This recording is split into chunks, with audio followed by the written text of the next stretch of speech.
యేసయ్యకి మహిమ కలుగును గాక.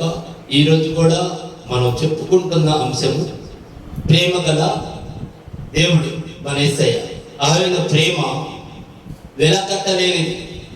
ఆయన నిరంతరము మనల్ని ప్రేమించుచున్న దేవుడు. ప్రతి ఒక్క బిడ్డని రక్షిస్తానికి, కాపాడటానికి ఆయన మాత్రమే అర్హుడు. ఎందుకు అనగా ఎంతటి ఘోరపాపినైనా, ఎంతటి నేరస్తుడినైనా, ఎలాంటి వారినైనా క్షమించగలిగేది ఒక యేసయ్య మాత్రమే. ఆయన రక్తంలోనే క్షమాపణ ఉంది కనుక ఆయన మనందరి కొరకు వచ్చిన దేవుడు, మనల్ని ప్రేమించుచున్న దేవుడు. అందుకే మన యేసయ్య ప్రేమ కలిగిన దేవుడు. ప్రతి బిడ్డని కూడా కావాలి అనుకుని మన కోసం ఎంతగానో ప్రేమతో ఎదురు చూస్తున్న దేవుడై ఉన్నాడు. ఎలాంటి వారైనా సరే ఆయనకి మనము కావాలి. ఈ లోకానికి మనం అవసరం లేకపోయినా, మన కుటుంబంలో మనం అవసరం లేకపోయినా ఆయనకి మాత్రము మనము కావాలి. దేనికంటే ఆయన మనల్ని సృష్టించుకున్న దేవదేవుడు, సృష్టికర్త అయి ఉన్నాడు కనుక. కాబట్టి మన జీవితాలు మనం గతంలో ఎలా ఉన్నా ఎప్పటికప్పుడు దయచేసి మన జీవితం ఎలా ఉంది అని ఎవరికి వాళ్ళ జీవితం వైపు చూసి మంచి మార్గంలో నడవాలి, మరి యేసయ్య బిడ్డలుగా జీవించాలి అని వాళ్ళు మారు మనసు పొంది మనం ప్రార్థనలో జీవిస్తే మనకు యేసయ్య సర్వము సకలము ఇచ్చిన దేవుడు, ఇచ్చుచున్న దేవుడు. నీకేమి కావాలో యేసయ్యకి తెలుసు. అందుకే మనము యేసయ్య వైపే చూద్దాం. ఎందుకంటే ఆయన లాంటి ప్రేమ ఈ లోకంలో మన పట్ల ఇంకా ఎవరు చూపించలేరు కనుక. అందుకే నీలాంటి ప్రేమ ఈ లోకంలో ఎవరు చూపించలేరయ్యా యేసయ్య. అందుకే మనందరం కూడా తండ్రిని యేసయ్య వైపే చూసి నమ్మకంతో జీవితం. ఎందుకంటే మన దేవుడు సర్వశక్తి కలిగిన దేవుడై ఉన్నాడు, సర్వాధికారి అయిన దేవుడై ఉన్నాడు. ఆయనకి సమస్తము సాధ్యమే. మనకి యేసయ్యని నమ్మితే చాలు, నన్ను నమ్మితే సమస్తము సాధ్యమే అంటున్నాడు యేసయ్య. ఎందుకంటే సమస్తము ఆయనే చేయగలిగిన దేవుడు కనుక, చేసిన దేవుడు కనుక. ఆయనలోనే అద్భుతాలని మీరు ప్రార్థన చేస్తే అద్భుతాలు మీ సొంతం. మీరు యథార్థముగా ప్రార్థన చేయండి. దేనికంటే ఆయనని మనం నమ్మితే చాలు. నన్ను నమ్మితే నా మహిమను చూస్తావని వాగ్దానం ఇచ్చిన దేవుడు. ఆయన వాగ్దానం ఎలాంటిదో తెలుసా? భూమి ఆకాశములు గతించిపోయినను ఆయన వాగ్దానము గతించిపోదు. ఎందుకంటే నేను నా జీవితము గురించే చెప్తున్నా. అనేకమైన ఎదురు దెబ్బలు తగిలి ఎందుకు పనికిరాని పరిస్థితుల్లోకి అయిపోయాను. ఏ బంధువులు సహాయం చేయరా, ఏ స్నేహితులు సహాయం చేయరా, ఎవరు సహాయం చేయరు. నేను ఇది వస్తుంటే నన్ను చూసి అవతారికి వెళ్ళిపోయిన వాళ్ళు ఎంతో మంది ఉన్నారు. అప్పుడే ఇక నేను, దేవా నన్ను సృష్టించిన నా యేసయ్య నీవే నాకు దిక్కు, నీవే నా ఆశ్రయ దుర్గం అని నేను రోజుకి యేసయ్య పాదాల దగ్గర నేను కన్నీటి ప్రార్థన రోజుకి 6-7 గంటలు చేసేవాడిని. నన్ను నా యేసయ్య కాపాడాడు, నన్ను నా యేసయ్య దీవించాడు, నన్ను నా యేసయ్య రక్షించాడు. ఆయన మాత్రమే సర్వశక్తి కలిగిన దేవుడు. నన్ను కాపాడిన దేవుడు మిమ్మల్ని కాపాడతాడు. మీరు ఎలాంటి పరిస్థితుల్లో ఉన్నా మిమ్మల్ని రక్షించగలిగేది ఎవరు అంటే యేసయ్య మాత్రమే. నన్ను రక్షించిన దేవుడు, నన్ను ఆశీర్వదించిన దేవుడు, నన్ను కాపాడిన దేవుడు మిమ్మల్ని కూడా తప్పనిసరిగా కాపాడుతాడు. నేను బలమైన విశ్వాసంతో జీవించా. యేసయ్య నా సృష్టికర్తవు నీవే, నీవు తప్ప నన్ను ఈ లోకములో ఆదరించేవారు, ఆదుకునేవారు తండ్రి నాకెవరూ లేరయ్యా అని నేను ఎంతగానో యేసయ్య పాదాల దగ్గర నేను ప్రార్థన చేస్తూ జరిగింది. ఎందుకంటే ఆయన ప్రతి ఒక్కరు మొరని ఆలకించే దేవుడు, నీ ప్రార్థనని ఆలకించే దేవుడు, నీ వైపు చూసే దేవుడు, నిన్ను రక్షించే దేవుడు, నిన్ను ఆదుకునే దేవుడు. అంతకుముందు నా పరిస్థితి ఎంతో ఘోరముగా అప్పుల్లో వ్యాపారం లేక భయంకరమైన జీవితాన్ని నేను గడుపుచున్నప్పుడు నాకు ఎవరు సహాయం చేయలా, నా వైపు ఎవరు చూడరా. కానీ నేను ఎప్పుడైతే యేసయ్యని యథార్థంగా నమ్మాను, నాయన నా సృష్టికర్తవు నీవే, నా దేవుడు నీవే, నీవు తప్ప నాకు ఇంకా ఎవరు లేరు దేవా అని నేను బలమైన విశ్వాసంతో నా పూర్ణ హృదయాన్ని యేసయ్యకి ఇచ్చి నేను యేసయ్య వైపు చూశాను. ఎందుకంటే యేసయ్య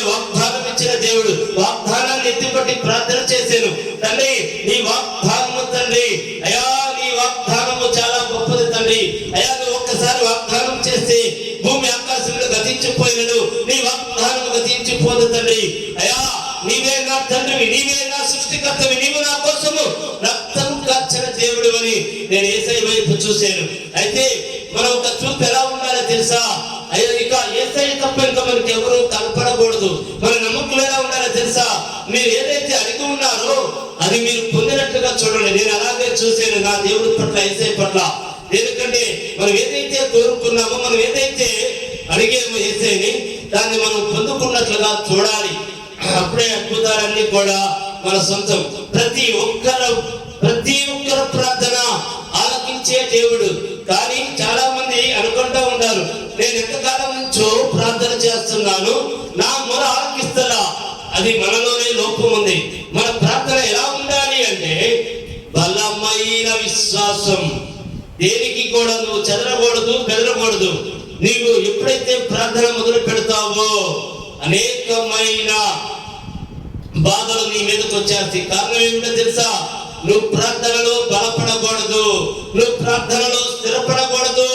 నువ్వు ప్రార్థనలో బలపడితే, నువ్వు ప్రార్థనలో స్థిరపడితే ఆ బాధలు నీ దగ్గరికి రాలేవు. అంటే నువ్వు బాధల్ని శాసించేవాడుగా మారిపోతావు యేసు నామములో. ఎందుకంటే నిన్ను చూసి నువ్వు వస్తుంటేనే ఈ పారిపోతే నీ దగ్గరికి రాలేవు. అందుకని నిన్ను స్టార్టింగ్ లోనే నీ దగ్గరికి బాధలు, కష్టాలన్నీ తీసుకొచ్చేస్తే నువ్వు ప్రార్థనలో బలపడలేకుండా తయారు చేయాలని భావిస్తా ఉంది. నువ్వు మాత్రం వాటి వైపు చూడద్దు. నేను అలాగే ఏళ్ళ వైపు చూడలా, యేసయ్య వైపే చూశాను. ఎందుకంటే యేసయ్య నీవే నా దిక్కు తండ్రి, అయ్యా నీవే నా దిక్కు దేవా అని నేను యేసయ్య వైపు చూస్తా బలమైన విశ్వాసంతో నేను ప్రార్థన చేశాను.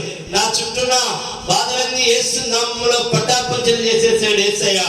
ఎందుకంటే ఆయన గొప్ప దేవుడు. నేను ఎందుకు చెప్తున్నానంటే నా చరిత్రే నేను మీకు చెప్పుచున్నా. ఎందుకంటే ఆయన్ని బలంగా మీరు నమ్మండి చాలు. నన్ను నమ్మితే నా మహిమను చూస్తానని యేసయ్య వాగ్దానం ఇచ్చిన దేవుడు. ఎందుకంటే నాకు ఎన్ని కష్టాలు ఉన్నాయో, లేదు ఎన్ని బాధలు ఉన్నాయో, వాటి అన్నిటికన్నా కూడా నేను యేసయ్యని అధికంగా ప్రేమించాను, నమ్మాను. నా పూర్ణ హృదయాన్ని యేసయ్యకి ఇచ్చి ఉన్నాను కనుక ఆ రోజున నేను అప్పు తీసుకునేవాడుగా ఉన్నా. యేసు నామములో ఈ రోజున నేను అప్పు ఇచ్చేవాడుగా ఉన్నా. నా యేసయ్య నన్ను అంతగా దీవించాడు, నన్ను అంతగా విస్తరింపచేశాడు. నా పైన ఎంతగానో ప్రేమ కుమ్మరించుచున్నాడు. నన్ను దీవించిన దేవుడు మిమ్మల్ని దీవిస్తాడు, నన్ను ఆశీర్వదించిన దేవుడు మిమ్మల్ని ఆశీర్వదిస్తాడని చెప్పుచున్నా. మనలో కోల్పోకుండా ఉండేది ఏంటో తెలుసా? విశ్వాసం. మీ పూర్ణ హృదయాన్ని యేసయ్యకి ఈమని అడుగుచున్నా. ఎందుకంటే ఈ లోకంలో మనకి ఏది శాశ్వతమైనా కాకపోయినా యేసయ్య మాత్రం మన శాశ్వతముగా మనం ఆయన నమ్మాలి. మనం నమ్మితే చాలు. ఎలాంటి బాధలైనా, ఎలాంటి సమస్యలైనా యేసయ్య నాకున్నాడు, యేసయ్య నాలో ఉన్నాడు, నాతో ఉన్నాడని నేను బలంగా నమ్మాను. మీరు కూడా అలాగే నమ్మమని యేసు నామములో చెప్పుచున్నాను. మొట్టమొదటిగా వాక్య భాగంలోకి వెళ్దాం. ఇర్మియా 31:3. చాలా కాలము క్రిందట యెహోవా నాకు ప్రత్యక్షమై ఇట్లనెను, శాశ్వతమైన ప్రేమతో నేను నిన్ను ప్రేమించుచున్నాను గనుక విడువక నీ ఎడల కృప చూపుచున్నాను. నన్ను కూడా చదివితే కదమ్మా.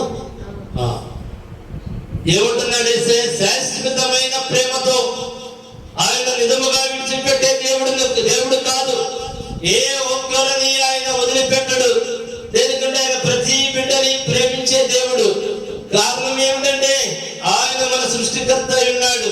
చాలా మంది అనుకుంటా ఉన్నారు, అయ్యో నేను పాపాత్ముడిని, అయ్యో నేను నేరస్తుడిని, అయ్యో నేను దొంగని, అయ్యో నేను అనేకమైన ఘోర పాపాలు చేశాను, అయ్యో నేను చేయని పాపమే లేదు అని మీరు అనుకుంటున్నారేమో. నువ్వు ఎంత పాపివైనా, నువ్వు ఎంత దొంగవైనా, నువ్వు ఎంతటి కిరాతకమైన పరిస్థితుల్లో ఉన్నా ఆయన నిన్ను ప్రేమించుచున్నాడు. నిజమే మాట. ఆయన నీ కొరకే వచ్చి ఉన్నాడు. నువ్వు నశించిపోవటం ఆయనకి ఇష్టం లేదు. ఆయనకి నువ్వు కావాలి. ఆయన రక్తంతో నిన్ను కడిగి పరిశుద్ధపరుచుకుంటాడు. ఆయన నిన్ను దగ్గరికి తీసుకుని హత్తుకుంటాడు. నిన్ను ఈ లోకం వెలివేసిన ఆయన మాత్రం వెలివేసే దేవుడు కాదు. కారణం ఏమిటో తెలుసా? ఆయన సృష్టికర్త. ఆయన బిడ్డవి నువ్వు నేను మనందరం కూడా ఎవరమే అంటే ఆయన బిడ్డలము కనుక ఏ తండ్రి కూడా ఏ బిడ్డలని వదులుకోడు. అందుట్లో మన పరమ తండ్రి అస్సలు వదిలిపెట్టడం మనం ఉంది. ఆఖరి క్షణం వరకు నీలో నీలో ఊపిరి ఉన్నంత వరకు నా వైపు నా బిడ్డ చూస్తాడేమో, నాన్న నన్ను రక్షించు తండ్రి అని అడుగుతాడేమో అని ఆఖరి క్షణం వరకు ఎదురు చూసేది ఎవరో తెలుసా? మన యేసయ్య. దయచేసి మీరు గమనించుకోండి. మీరు ఈ లోకంలో ఇంకా ఎవరినూ కాపాడలేరని మీరు ఆ స్థితిలో ఉన్నారేమో, కానీ నిన్ను కాపాడేవాడు, నన్ను కాపాడేవాడు, మనందరినీ కాపాడేవాడు యేసయ్య, మన సృష్టికర్త ఆయన ఉన్నాడని చెప్తున్నా. మీరు ఎలాంటి పరిస్థితుల్లో ఉన్నా ఏమి పర్వాలా, మీరు యేసయ్య దగ్గర యథార్థముగా మీరు ఒప్పుకోండి. మీ పాపాలన్నీ ఒప్పుకోండి. మీరేమేం చేశారో ఒప్పుకోండి. అయ్యా ఇంకా ఎన్నడు నేను ఆ తప్పుల జోలికి వెళ్ళను. అయ్యా నేను ఇంకా ఎన్నడు ఆ పాపాల జోలికి వెళ్ళను. అయ్యా నీవు నన్ను క్షమించు తండ్రి. ఆ మాటే మిమ్మల్ని రక్షిస్తుంది. నన్ను క్షమించు దేవా, నేను నీ బిడ్డగా జీవిస్తాను తండ్రి అని నువ్వు ఎప్పుడైతే యేసయ్యని అడుగుతావో ఆ క్షణమే ఆయన నిన్ను క్షమించబడ్డాడు. ఇక అంతే. ఎందుకంటే ఆయన నిన్ను నన్ను మనందరినీ క్షమిస్తానికి ఆయన వచ్చిన దేవుడు, మన సృష్టికర్త యేసయ్యని అడుగుతూ చాలు చదవమ్మ. ఫస్ట్ శాశ్వతమైన ప్రేమతో ఆయన ఏమంటున్నాడు యేసయ్య? శాశ్వతమైన ప్రేమతో నేను నిన్ను ప్రేమించుచున్నాను. ఎవరు? శాశ్వతమైన ప్రేమ అంటే ఏమిటి? మనము ఉన్నంత వరకు ఆయన మనల్ని ప్రేమించుతూనే ఉన్నాడు. శాశ్వతమైన ప్రేమ. ఆయన మనల్ని నిరంతరము ప్రేమించుచున్నాడు. కానీ మనం ఎవరు కూడా ఆయన వైపు చూస్తలా. ఏదైనా సహాయం కావాలంటే లోకం వైపు చూస్తున్నాం, నీ స్నేహితుల వైపు చూస్తున్నాం, బంధువుల వైపు చూస్తున్నాం, కానీ ఆయన వైపు చూస్తల్లా. నేనైతే ఆయన వైపు చూసా. అయ్యా నాకు ఈ లోకంలో నన్ను ఆదరించేవారు లేరు, అయ్యా నన్ను ఆదుకునేవారు లేరు, యేసయ్యా నా వైపు ఎవరు చూసేవారు లేరని నేను యేసయ్య వైపు చూశాను. నాకు ఏ అవసరమైనా ఇప్పటికి కూడా నేను యేసయ్యనే అడుగుతా. కారణం ఏమిటో తెలుసా? నా అవసరాలు తీర్చేది నా యేసయ్య. నాకేది కావాలో నాకు ఇచ్చేది నా యేసయ్య. ఆయన గొప్ప దేవుడు. నేనైతే ఎవరిని అడగను. ఎందుకంటే ఎవరిని అడిగినా ఇవ్వచ్చు, ఇవ్వకపోవచ్చు. ఏ అవసరమైనా వారు తీర్చొచ్చు, తీర్చకపోవచ్చు.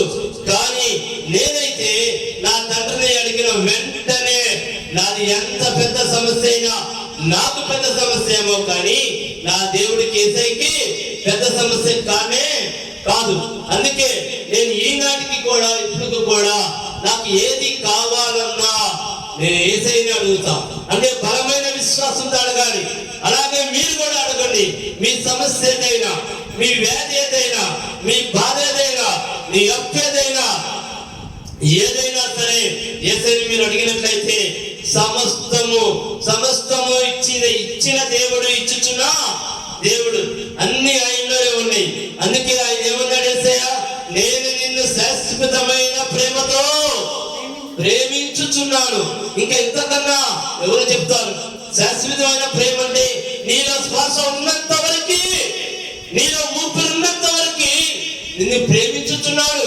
అయ్యో నా బిడ్డ నా వైపు చూస్తే నా బిడ్డని రక్షిద్దాం, నాన్న నన్ను పిలిస్తే నా బిడ్డని కాపాడుదాం, యేసయ్యా నీవే నాకు ఆధారం అంటే నా బిడ్డని నా హృదయానికి హత్తుకుందామని ఆయన యేసయ్య ఆశగా చూస్తున్నాడు. నువ్వు పిలవాలి, నువ్వు అడగాలి. ఎందుకంటే మనకంటూ దేవుడు ఉన్నాడు. ఆయన యేసయ్య. ఆయన మనల్ని శాశ్వతమైన ప్రేమతో ప్రేమించుచున్నాడు. నేనున్నాను అని మనతో వాక్యం రూపంలో మాట్లాడుచున్న దేవుడు ఆయన. చదువమ్మా, ఇంక ముందుకెళ్ళు. కనుక కనుక విడవక విడవక నీ ఎడల కనుక విడవక నీ ఎడల కృప చూపుచున్నాడు. కృప చూపుచున్నాడు. నువ్వు ఆయన వదిలేసేవేమో, నాకెవరు ఈ లోకంలో లేరు. చాలా మంది ఉన్నారు ఈ మాట వాడేవాడు, నాకెవరు లేరు. ఏదైనా అంతా బాగున్నంత వరకు అందరూ నీకున్నారు. ఏదైనా బాధలు కనుక వస్తే నీకెవరు ఉంటారు? ఎవరు లేరు. చాలా మంది వాడతారు ఈ మాట, నాకు ఈ లోకంలో ఎవరో లేరు, నన్ను ఆదుకునేవారు లేరు. కానీ ఇక్కడ యేసయ్య ఏమంటున్నాడు? నిన్ను విడవక, కనుక కనుక విడవక విడవక నీ ఎడల నీ ఎడల కృప చూపుచున్నాడు. కృప చూపుచున్నాడు. నీ ఎడల కృప చూపుచున్నా దేవుడున్నాడు, మన యేసయ్య ఉన్నాడు. జ్ఞాపకం పెట్టుకో. నిన్ను విడిచిపెట్టే దేవుడు కాదు, నిన్ను వదిలేసే దేవుడు కాదు, నిన్ను పట్టించుకునే దేవుడు కాదు అనుకుంటున్నావేమో. నీ కోసం రక్తము కార్చిన దేవుడు ఎనీ టైం నువ్వు వస్తావేమో అని నీ కోసం ఎదురు చూస్తున్నాడు. నిన్ను విడిచిపెట్లా, నువ్వు వదిలిపెట్టే యేసయ్యని, ఆయన మాత్రం నువ్వు విడిచిపెట్టలేదు, నీ కోసం ఎదురు చూస్తున్నాడు. ఎందుకంటే ఆయన నిన్ను కన్న తండ్రి, ఆయన నీ కోసం రక్తం కార్చిన దేవుడై ఉన్నాడు కనుక ఆయన నిన్ను విడిచిపెట్టలా. నువ్వు ప్రేమ పడుతున్నావు, నాకెవరు లేరని. ఉన్నాడు నీ కోసం, ఉన్నాడు నా కోసం, ఉన్నాడు మనందరి కోసం. యేసయ్యా అని నువ్వు పిలువు, యేసయ్యా అని నువ్వు పిలువు. నువ్వు పిలుస్తామే లేటు. ఆయన ప్రేమ నిన్ను కమ్ముకుంటానికి సిద్ధముగా ఉంది, నిన్ను కాపాడటానికి సిద్ధముగా ఉన్నాడు, నిన్ను రక్షిస్తానికి సిద్ధముగా ఉన్నాడు. ఆయన గొప్ప దేవుడు. నువ్వు మనం ఎప్పుడు పిలుస్తామా అని ఆయన మన హృదయం దగ్గరే ఉన్నాడు. యేసయ్య శాశ్వతమైన ప్రేమతో నిన్ను విడిచిపెట్టలేదు. ఆయన వాక్యములో మాట్లాడుతున్నాడు, నిన్ను వదిలిపెట్టలా. నువ్వు అనుకుంటున్నావేమో నాకెవరు లేరని, కానీ ఆయన నిన్ను వదిలిపెట్టలా. ఆయనకి నువ్వు కావాలంటే, ఎందుకంటే మన కోసం ఏనాడు ఆయన రక్తాన్ని వెలగా చెల్లించిన దేవుడు.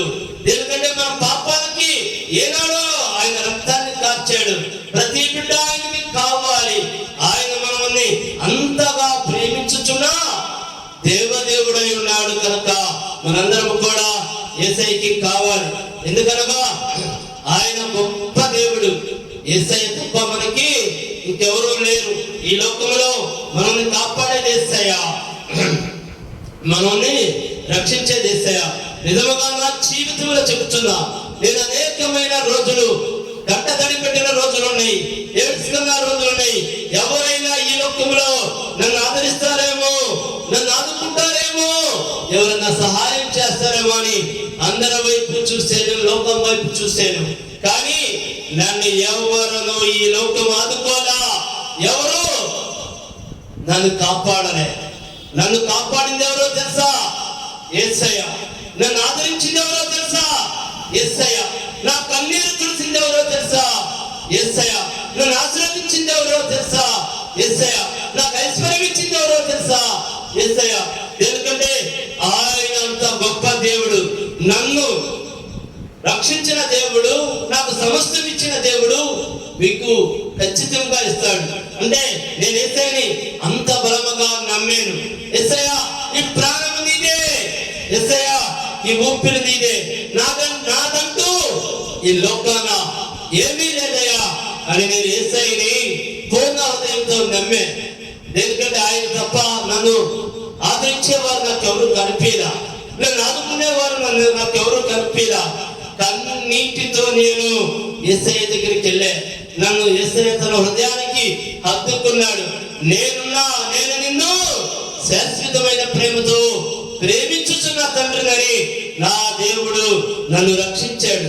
ప్రతి విషయంలో నాకు తోడై ఉన్నాడు. అట్లాగే నువ్వు కూడా ఏ బాధల్లో ఉన్నావో, ఏ సమస్యల్లో ఉన్నావో, ఎలాంటి పరిస్థితుల్లో ఉన్నావో, రా యేసయ్య సన్నిధానానికి రా. యేసయ్య నా ఆధారం నీవే, యేసయ్య నా దిక్కు నీవే అని ఆయన సన్నిధానంలోకి వచ్చి ఆయన అడుగు, ఆయన ప్రార్థించు. ప్రతి ఒక్కరు ప్రార్థన ఆలకించుచున్నా దేవుడు ఆయన ప్రతి ఒక్కరిని ఇచ్చే దేవుడు. ఆయన తప్ప మనకి ఈ లోకములో ఇంకా ఎవరినో లేరు. దేనికంటే నేను నా జీవితాన్ని నేను చెప్పుతున్నా. ఎందుకంటే ఆయన అంతటి గొప్ప దేవుడు. ఆయన నువ్వు నమ్మితే అన్ని కూడా నీ దగ్గరికి వస్తాయి. నువ్వు ఎక్కడికి వెళ్ళే పని లేదు. నువ్వు దేని కోసం ఎదురు చూసే పని లేదు. అది ఆయన నమ్మితే చాలు. నీకేమి కావాలో సమస్తము కూడా నీ దగ్గరికి నడిపించగలిగిన దేవుడు, నడిపిస్తున్న దేవుడు. ఆయన గొప్ప దేవుడు. ఇదే నేను అనుభవించాను. ఆయన సర్వశక్తి కలిగిన దేవుడు, సర్వాధికారి అయిన దేవుడు. మనం నమ్మాలంటే, మనం యేసయ్యను కనుక నమ్మినట్లయితే అద్భుతాలన్నీ కూడా మన సొంతం. ఎందుకంటే ఏ విషయంలో అయినా సరే, అసలు ఏ సమస్యకైనా మీరు సమస్యల వైపు చూడద్దు, బాధల వైపు చూడద్దు. మనం చూడాల్సింది ఎవరి వైపు తెలుసా? జీవము కలిగిన యేసయ్య వైపు చూడాలి. నా దేవుడు, నా యేసయ్య జీవము కలిగిన దేవుడు. నేను నా యేసయ్య వైపు చూస్తున్నా. బాధలతో నాకు సంబంధం లేదు, వ్యాధులతో నాకు సంబంధం లేదు, అప్పులతో నాకు సంబంధం లేదు, వ్యాధులతో నాకు సంబంధం లేదు, శత్రువులతో నాకు సంబంధం లేదు, చీకటి శక్తులతో నాకు అసలే సంబంధం లేదు. నా దేవుడు జీవము కలిగిన దేవుడని ఎవరైతే యేసయ్య వైపు నమ్మకంగా చూస్తారో, ఎవరైతే యేసయ్యకి పూర్ణ హృదయాన్ని ఇస్తారో, వాళ్ళు ఎక్కడ ఉంటే అక్కడే ఐశ్వర్యాన్ని సృష్టించగలిగిన దేవుడు. ఎక్కడ ఉంటే అక్కడే జీవించగలిగిన దేవుడు. అంతటి గొప్ప దేవుడై ఉన్నాడు మన యేసయ్య. తెలుసా అండి మీకు? దయచేసి విశ్వాసాన్ని కోల్పోవద్దు. నేను విశ్వాసాన్ని కోల్పోలా. ఎందుకంటే యేసయ్య నీవే నా ఆధారం తండ్రి అని రోజుకి 6-7 గంటలు ప్రార్థన చేసేవాళ్ళండి. మోకాళ్ళ మీద ప్రార్థనే చేసేవాడిని. ఎందుకంటే ఎక్కడ బయటకు పోతే శూన్యమే, లోకం వైపు చూస్తే శూన్యమే. నన్ను ఆదరించేవారు ఎవరు లేరు, నన్ను ఆదుకున్న వారు ఎవరు లేరు. యేసయ్యా నీవి తప్ప నాకు ఇంకెవరు లేరయ్యా అని నేను రోజుకి 6-7 గంటలు యేసయ్య సన్నిధానంలో కూర్చొని కన్నీటితో ప్రార్థన చేసుకున్నాను. అప్పుడే బలమైన విశ్వాసంతో ప్రార్థన చేశా. విశ్వాసం కోల్పోయి ప్రార్థన చేయలా. నా దేవుడు గొప్ప దేవుడు కనుక నేను ఏ స్థలంలో ఉంటే ఆ స్థలాన్ని దీవించాడు. నేను ఏం చేస్తున్నా నాకు నా దేవుడు ముందున్నాడు. ఎందుకంటే ఆయన గొప్ప దేవుడు. ఆయన నమ్మితే చాలు, అద్భుతాలన్నీ మన సొంతం. ఎందుకంటే ఇంకొకసారి చదువమ్మా. ఆయన కృప ఎవరి మీద ఉంది? చదువమ్మా. శాశ్వతమైన ప్రేమతో నేను నిన్ను ప్రేమించుచున్నాను. శాశ్వతమైన ప్రేమతో నేను నిన్ను ప్రేమించుచున్నాను కనుక విడువకని ఎడల కృప చూపుచున్నాడు. ఇప్పుడు కూడా ఆయన కృప చూపే దేవుడు. ఆయన కృప మన మీద ఉండాలి. ఎందుకంటే ఆయన దీవెనలు మన మీద ఉంది. ఆయన గొప్ప దేవుడు. దయచేసి ప్రార్థన మీరు వదలద్దు. ఎన్ని సంవత్సరాలు రాని మనకున్న ఆయుధం ఏమిటో తెలుసా? ప్రార్థన. ఏ బాధన్నా రాని మనకున్న ఆయుధం ఏమిటో తెలుసా? ప్రార్థన. ఏ వేదన రాని మనకున్న ఆయుధం ఏంటో తెలుసా? ప్రార్థన.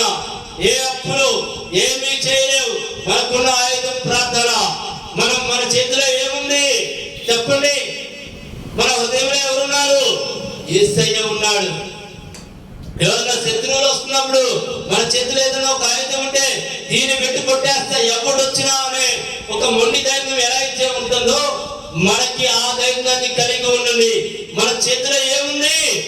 ప్రార్థన శక్తి ఉంది. మనలో ఎవరున్నారు? యేసయ్య ఉన్నాడు. కాబట్టి ఏ బాధ మీ దగ్గరికి రాలేదు. నువ్వు విశ్వాసంతో ఉండాలి. నేను దాన్ని జయించగలుగుతా, నేను ప్రార్థనా శక్తితో జయించగలుగుతా. బాధ వస్తుందనుకో, బాధకు 10 రెట్లు భారంగా మీరు ప్రార్థన చేయండి. బాధ పటాపంచలు అయిపోయింది, 10 ఒక్కలు అయిపోయింది అంటే మీరు బాధ వైపు అసలు చూడద్దు. ఎందుకు చెప్తున్నారంటే మళ్ళీ బాధల వైపు చూసి ప్రార్థన విడుస్తున్నారు. యేసయ్యకి దూరంగా అస్సలు ఏసైకి దూరం అవ్వకూడదు. ఎలాంటి సమస్యలైనా మనం ఏసైకి దూరం కానే కావద్దు.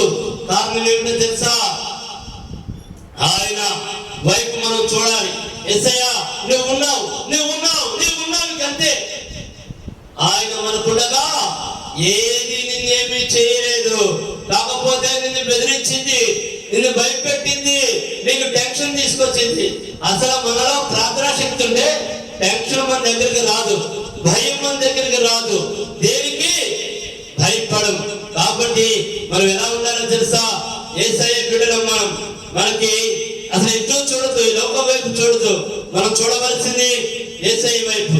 నా దేవుడు ఉన్నాడంతే, మా యేసయ్య ఉన్నాడంతే, ఆయన చూసుకుంటాడంతే. ఇక బలమైన విశ్వాసాన్ని దయచేసి ఎవరు కోల్పోవద్దు. ఎందుకంటే మనందరం కూడా విశ్వాస వీరుల్లా ఉండాలి. ఆయన శాశ్వతమైన ప్రేమని మన మీద చూపెట్టుచున్నాడు. ఆ ఒక్క మాట చాలు మన సమస్తం జయిస్తానికి యేసు నామములో. మనతో ఎవరున్నారు? మన యేసయ్య ఉన్నాడు. ఆయన శాశ్వతమైన ప్రేమని కుమ్మరించుచున్న దేవుడై ఉన్నాడు కనుక మనకేమీ కాదు. చాలా మంది బయటికి వెళ్తానికి, ఒంటరిగా వెళ్తానికి భయపడతా ఉంటారు. నా ఆరోగ్య పరిస్థితి బాగాలేదు, నేను బయటికి వెళ్తున్నాను, ఏమవుతుందో అని ఆందోళన పడిపోతూ ఉంటారు. ఏమీ కాదు.